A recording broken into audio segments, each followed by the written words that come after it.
Hey you guys, it is DSDude464 here with another great video for you. That's right, your notifications weren't wrong. I'm back.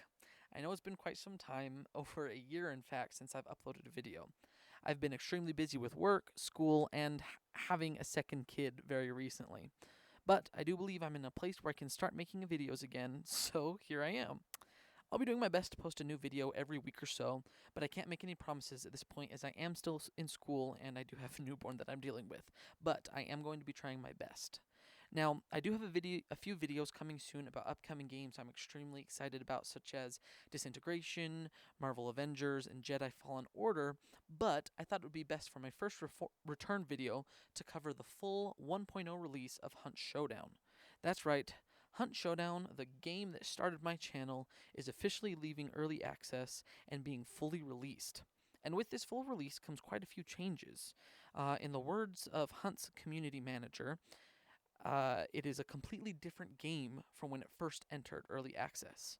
Whether you've never heard of the game before, or you haven't played in a long time and are interested in returning, or even if you're just or even if you've been playing the whole time and are curious about what's coming, this is a great time to join and a great video to watch.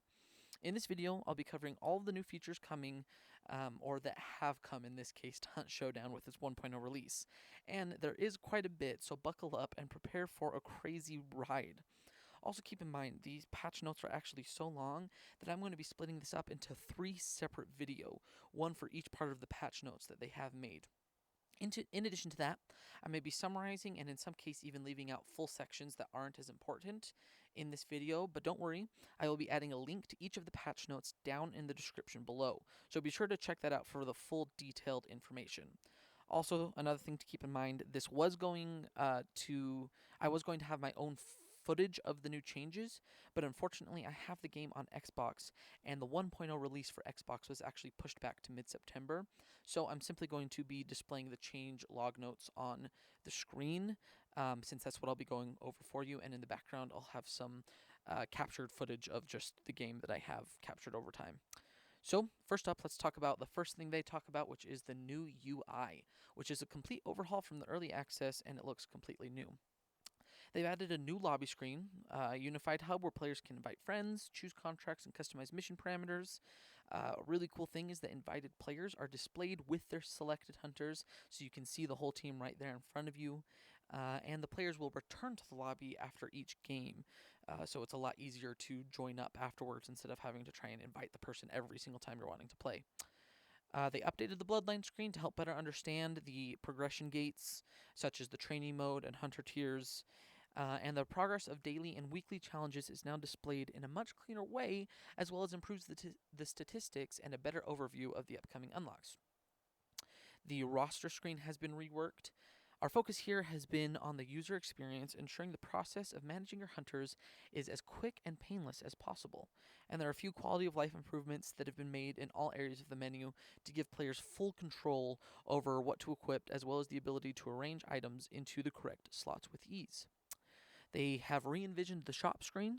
The store has been rebuilt from scratch, giving players a clear overview of what is currently available and upcoming unlocks that are on the way.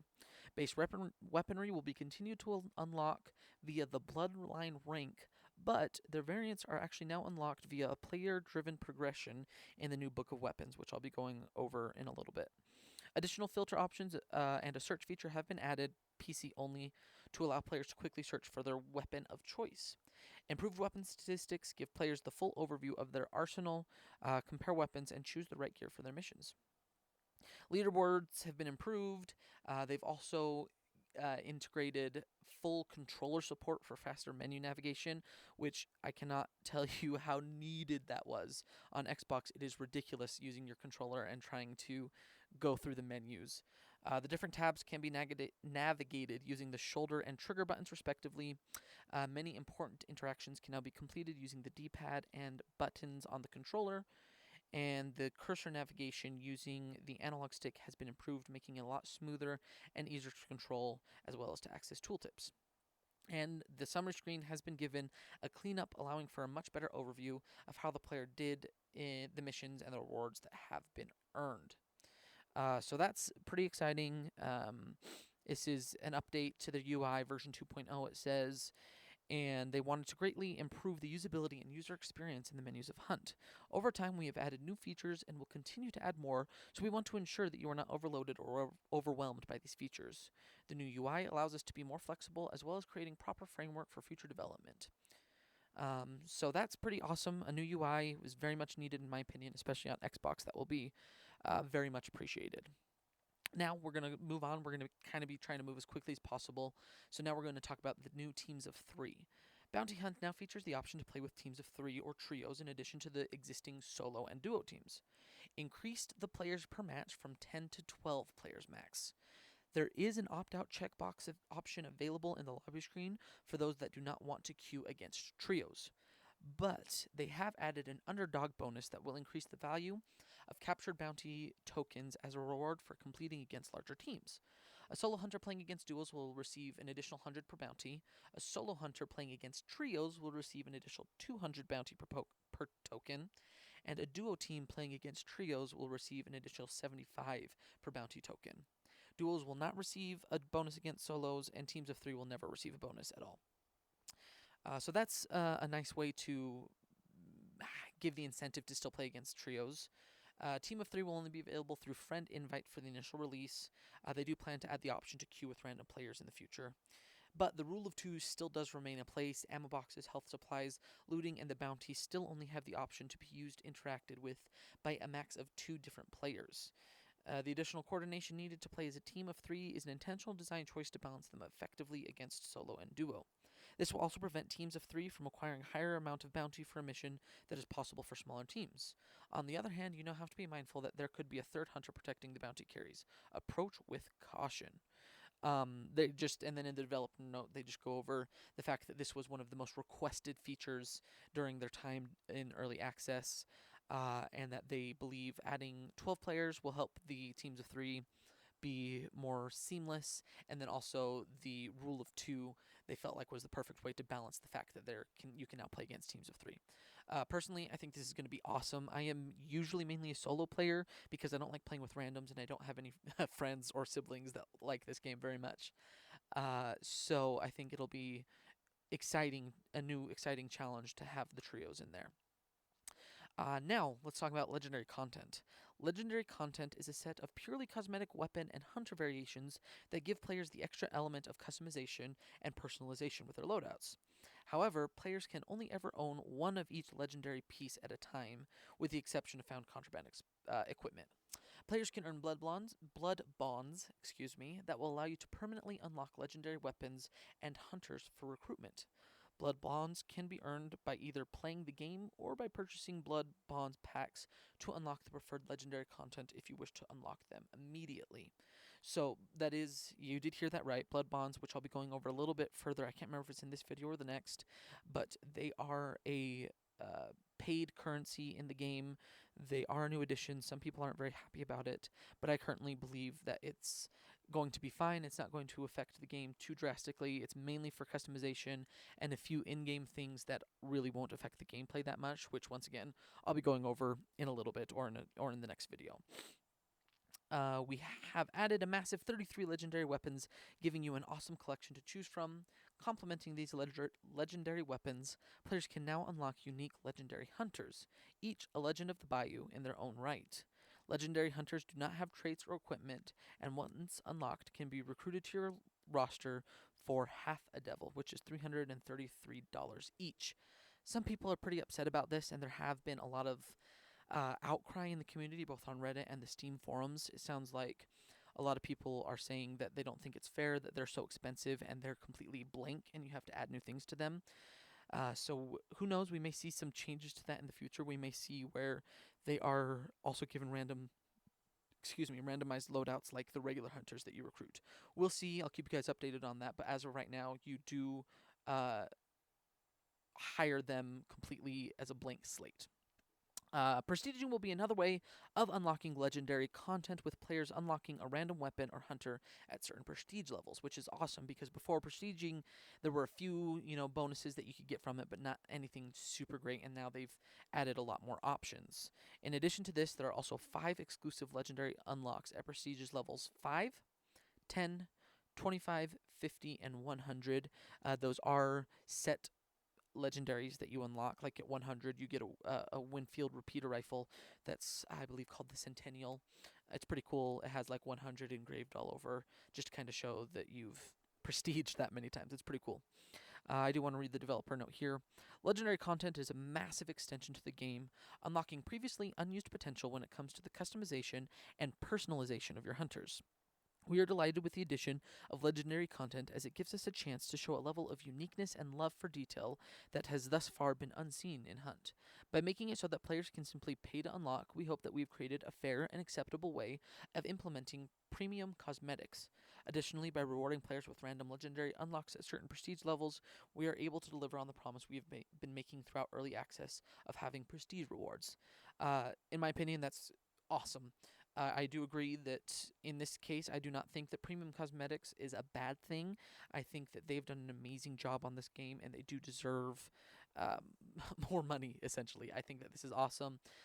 Call me a shill if you want, but I think that it is a great addition because I've also been wanting more customization options in this game, and I think this is a great way to do that. All right, let's move on to boss changes. It starts off with a developer note. In order to ensure that all bosses are feasible options to engage, we have balanced them to all be more in line. With this change, our hope is that players will feel there are no bad options when picking a boss and feel more driven to engage. Like, for example, I hate when I jump into a random contract and the first clue I find leads me to the spider.